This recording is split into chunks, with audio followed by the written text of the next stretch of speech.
ஏங்க எங்கள் ஃப்ரெண்டோட வீட்டுக்கு போயிட்டு வந்தீங்களா? அம்மா போய் என்னம்மா பண்ணுறது, பிரச்சனையெல்லாம் போய் ஸ்டேஷன் வரைக்கும் போய் ஸ்டேஷன்லேயும் முடிஞ்சு போச்சு, பிரச்சனை முடிஞ்சு போச்சு. எப்படி எப்படி முடிஞ்சது? ஆமாம், அன்றைக்கே கல்யாணம் வேண்டாம்டா, இந்த கல்யாணம் வேண்டாம், 2000 காலம் கல்யாணம் வேண்டாம், உனக்கே 55 வயசு ஆச்சு, இன்னும் எது கல்யாணம்னு நம்ம சொன்னால் கேட்கலையா? இப்போ 5-6 வருஷம் இருந்துட்டு திருப்பி அவள் கலந்து போயிட்டேன். இப்போ 8 வருஷம் ஆயிடுச்சு. 8 வருஷம் ஆச்சு. 8 வருஷம் ஆச்சு. இப்போ எப்படின்னா 55 வயசுல எல்லாம் ஒரு ஆம்பளை கல்யாணம் பண்ணுறதுனா கொஞ்சம் யோசனை பண்ணணும், கட்டாயம் பண்ணணும். ஏன்னா குழந்தைங்க இல்லைன்னா பரவாயில்ல, பண்ணிக்கலாம், தப்பு இல்லை. 2 குழந்தைங்க சின்னதாக இருந்தாலும் பரவாயில்ல.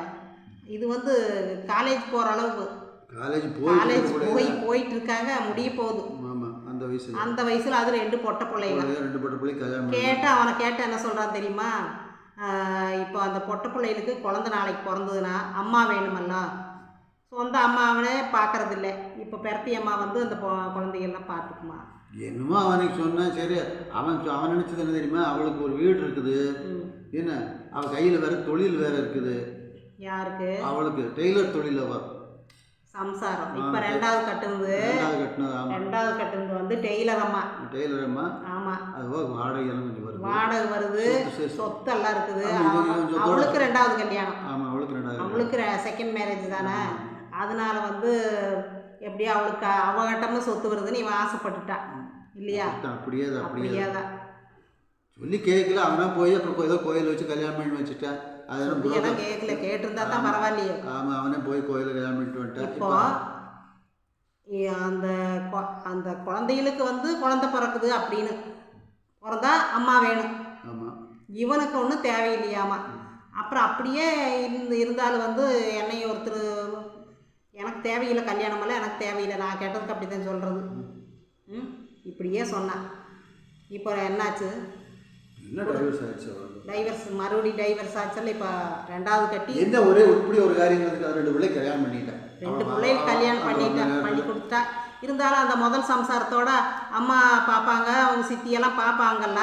சித்தியெல்லாம் பார்த்துட்டு இருக்காங்க, அவங்க தான் பார்த்துட்டு இருக்காங்க, அவங்க தான் பார்க்குறாங்கன்னு தான் சொன்ன. ஏற்கனவே சொன்னதுக்கு கேட்கல. இது சொந்த அம்மா மாதிரி இருக்குமாண்ணா? சொந்த அம்மா இன்னொருத்தி சித்தி வர்றவ பார்ப்பாளா? பார்க்க மாட்டா. சொல்லுங்க பார்க்கலாம். பார்க்கவே மாட்டேன். சித்தியா வர்றவ மறுபடி 2வது குழந்தை இந்த மாதிரி குழந்தை பிறக்கிறத பார்க்க வருவாங்களா? முதல் சம்சாரம் முடிஞ்ச அளவுக்கு எப்படியும் 5-6 வருஷம் ஓட்டிட்டேன், சுற்றி ஓட்டிட்டேன். இப்போ சொத்து கேட்குறான். அவள் சொத்து கேட்குறான். இப்போ அதான் பிரச்சனை. எனக்கு பாதி சொத்தை கொடு அப்படிங்கிறான். அவன் இந்த சொத்து போகிற 2 பிள்ளைகள் தான் அப்படின்னு சொல்கிறான். இவங்கிட்ட சொத்து நிறையா இருக்குது, 4-5 வீடு இருக்குது, வாடகைக்கு வந்துட்டு இருக்குது, 2 லட்சம் ரூபா வாடகை வருது. இப்போ பாதி சொத்துக்கு மேலேயா கேட்குறான். இவளுக்கும் சொத்து இருக்குது, இவளுக்கு 30,000 இருந்தாலும் இது கேட்கணுமா?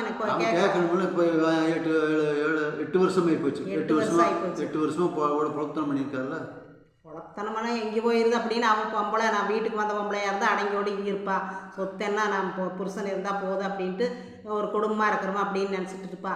ஆனால் அவன் சொத்தை அமுத்திட்டு வேறு லெவலில் போவாளாட்டு இருக்குது. அவன் எப்படி குடும்பத்துக்கு ஏற்ற பொம்பளையாக இருப்பான். அவன் குடும்பத்துக்கு ஏற்ற பொம்பளையே இல்லை. அம்மா, அவன் ஸ்டேஷனில் சொல்கிற, நான் ஒரு ஜாக்கெட் தைச்சா 350 ரூபா, 3 ஜாக்கெட் தைப்பேன், ஒரு நாளைக்கு எனக்கு 1000 ரூபா சம்பளத்தை விட்டு போட்டு இருந்தாலும் 8 வருஷம் போல தன்னும்போது இவன் சொத்து கொடுக்கூடாதுன்னு கேட்குறான். இவனால் வாய் பேச முடியல. இவனுக்கு சோறாக்கி வச்சு அதனால 2வது கல்யாணம் பண்ணவங்க ஒரு 55 வயசுக்கு மேலே கல்யாணம் பண்ணுறவங்க கொஞ்சம் யோசனை பண்ணிக்கணும். அது ரொம்ப முக்கியம் தானே? ரொம்ப முக்கியம். 50 வயசு 50 வயசு. இப்போ அதே மாதிரி ஒரு பொம்பளை 50 வயசுக்கு மேலே கல்யாணம் பண்ணுவாளா? குழந்தைகளை வளர்க்கத்தான் பார்ப்பாங்க. 36 38 தான். இல்லை, ஒரு புருஷன் செத்து போகிறான்னு வைங்க, ஒரு பொம்பளை 2வது கல்யாணம் பண்ணி குழந்தைகளை வளர்த்தலாம் அப்படின்னலாம் எண்ண மாட்டான். அவளே முடிஞ்ச அளவு பார்ப்பா. இவன் அந்த மாதிரி பார்த்துருக்கலாமல்ல, அதைத்தான் நான் சொல்கிறேன். நீ எப்படியோ எல்லாம் எப்படி பேசி புரோக்கருக்கு சேர்ந்து பட்டி வச்சுட்டாங்க, அவுத்து விட்டாங்க. இப்போ ஸ்டேஷன் உங்களுக்கு பிரச்சனை முடிஞ்சது. இப்போ 50,000 ரூபா ஸ்டேஷன் கொடுத்தேன். 50,000 அவளுக்கு ஒன்றும் இல்லாமல் பண்ணுறது. அவளுக்கு அந்த வீட்டை ஒரு வீடு எழுதி கொடுக்குறா. அப்புறம் அதில் ஸ்டேஷன் இன்ஸ்பெக்டர் சொல்லி போயிட்டாள். இப்போ போயிட்டா உங்களுக்கு என்னை சும்மா விட மாட்டேன்னு சொல்லிட்டு போயிருக்கா. நீங்கள் தான் பேசி எல்லாம் முடிச்சிங்க. அதான் அதனால தான் என்னை சொல்லி போட்டு போயிருக்கேன். உனக்கு இப்போ ஒரு கை பார்ப்பேன்னு சொல்லிட்டு போயிருக்கேன். ஒரு கையை இந்த 2 கையும். ஆமாம், ஒரு கையை என்ன 2 கையும் சேர்த்து பாரு அப்படின்னு சொல்லிட்டு வந்துட்டேன். என்ன வர முடியும்? சரி, நம்ம இதை காலையில் பேசி என்ன பண்ணுறது? நம்மளுக்கு தேவையில்லாத விஷயம்.